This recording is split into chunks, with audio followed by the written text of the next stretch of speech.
Okay, so meron tayo ngayong issue dito sa ating scooter, electric scooter, wherein pag pinandar mo siya, yung motor nito, ito yung motor niya, hindi na siya umaandar properly. So try natin throttle. Kapag throttle ka, hindi na siya umaandar.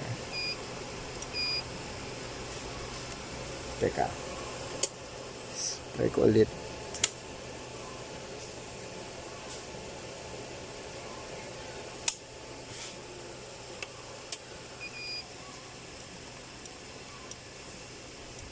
Yan. Kahit i-throttle mo siya, hindi na siya umaandar. Kanina parang nagaganito siya. Yan. Parang ganyan yung movement niya kanina, pero ngayon hindi na siya. So ganun minsan yung issue niya, nagaganon siya. Ngayon hindi na talaga siya. Ayan, yan, ganun yung behavior ng motor. Tapos yan, hindi nagbi-beep na yung controller natin dito. So ganun yung behavior niya. So isang possible issue dito is yung hall sensor nito sa loob. So tatry ko muna kunin to, yung hall sensor. Check ko yung hall sensor niya.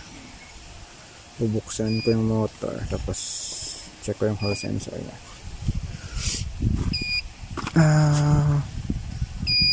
Meron actually tayo dito dalawang backup ng hall sensor wires natin. So I mean dalawa siya. Ito yung isang backup, tapos ito yung main na ginagamit natin. Yung unang instance na nasira ito, kasi dalawa ito ngayon, sira na yung dalawa. Yung unang instance na nasira ito is nabasa yung charger ko dito. So yung umuulan kasi, tapos napabayaan yung charger na nagcha-charge dito, natuluan ng tubig. Natuluan ng tubig dito, banda. Kaya nag-short siguro yung charger, kasi pag check ko hindi na umaandar to. Hindi siya umaandar. Maputik siya kasi lupa dito at umuulan ngayon, kaya maputik siya. Pero ayun, so hindi na siya umaandar. Yung chinek ko, nung nag-throttle ako, chinek ko yung motor kinabukasan, hindi na siya umaandar. So nasira ata to. Trinay ko palit to, nag-okay siya. Kasi dati yung signal wire yung issue pag ganyan siya, Motul-Hor error. Signal wire issue siya according dun sa documentation ng kanilang ng far driver app. Ng far driver na controller. Pero ngayon hindi naman siya na-disconnect. Tinry ko din reconnect ito, yung signal wire, pero okay naman siya.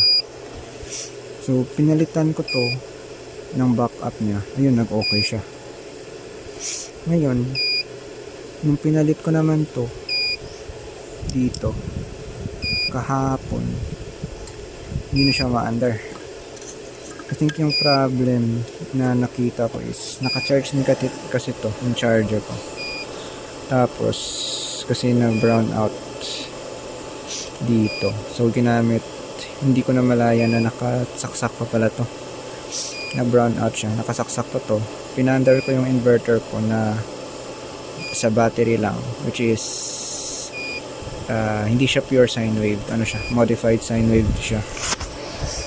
So hindi ko na malaya na nakasaksak pala itong charger ko. Kaya nung nakita ko na nakasaksak pa yung extension na kung saan nakakonect ko, ayun, in-unplug ko. So pero hindi ko chinek dito, hindi ko chinek yung scooter kung okay siya o hindi. Pero ayun lang yung last instance na naalala ko, kasi nakakonect yung charger. Ayun, in-unplug ko yun. nung na-notice ko na naka-plug pala yung extension niya kung saan nakakabit yung charger ko. Then kinabukasan nung kahapon nung chinek ko, ayun, hindi na siya umaandar. So nasira rin yung backup na hall sensor wire. Parang hindi nag-trip yung breaker ko siguro. Hindi ko sure kung nag-short pa talaga siya or what. Pero parang hindi nag-trip yung breaker kasi 250 amps to na circuit breaker. 12 volts, 220 volts ata to na rating niya. Pero parang hindi siya nag-trip. So ang mangyayari siguro nito, bibilang ko lang next time ng fuse na rated at around 200 amps siguro. Tapos lagay ko na lang rekta either dito or dito siguro. So fuse siya para matest ko kung gumagana talaga to or hindi, if ever magka-issue talaga. Ayun siya. Kasi nagwo-work yung switch niya. Kung i-off mo, nagwo-work siya. Pero yung pag-trip, ito yung hindi ko na-test. Ayun siya. So siguro next time try ko i-test siya na mag-short ng battery siguro. Pero hindi ko gagawin dito sa scooter ko. So ito yung isang culprit na nakikita ko. Ito yung isang problematic siguro to, yung circuit breaker ko na to, yung safety breaker. Parang hindi siya nag-trip. Hindi ko pa to nakita nag-trip before. Nung una ko siyang binili. I think last year ata ako binili to. So hindi pa siya nag-trip ever since. Hindi ko nakita na nag-trip to.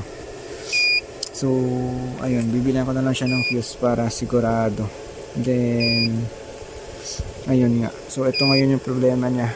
Yan yung error ng controller. So try ko buksan yung motor nito sa loob. Check ko yung hall sensor niya. Hindi ko kasi ito matest dito. Pwede kasi matester to dito. Kaso dustproof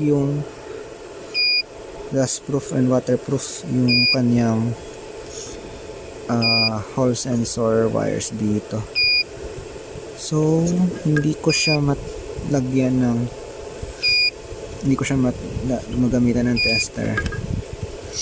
So doon ko talaga siya i-check dito sa motor. Bubuksan ko talaga yung motor na to. Bukunin ko to yung motor, tapos bubuksan ko. Test ko kung may issue yung hall sensor, pero feeling ko hall sensor to na issue.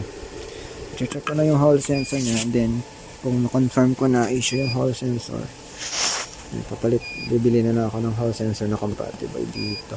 Ayun lang siguro. And then ano pa ba?